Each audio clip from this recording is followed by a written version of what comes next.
Chiedo perdono alle persone coinvolte, alle comunità parrocchiali e ai fedeli e sottolineo che la perizia commissionata non è un punto d'arrivo ma un mandato per continuare a lavorare con tutta la determinazione possibile.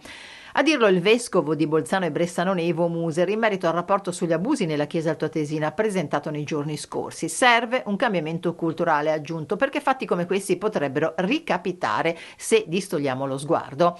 Nella conferenza stampa sugli abusi nella Chiesa ha detto di assumersi personalmente la responsabilità per le omissioni durante il suo periodo di episcopato, tra cui l'insufficiente controllo dei sacerdoti sospetti, la riluttanza nell'adottare chiare misure preventive nei confronti dei sacerdoti accusati e la documentazione carente nel delineare i passi nella gestione dei casi di abuso. Il vescovo ha anche annunciato una serie di misure contro gli abusi nella Chiesa. Ci saranno procedure chiare con un gruppo di esperti, ha detto, che svilupperà una serie di linee guida vincolanti che saranno attuate entro la fine del 2025.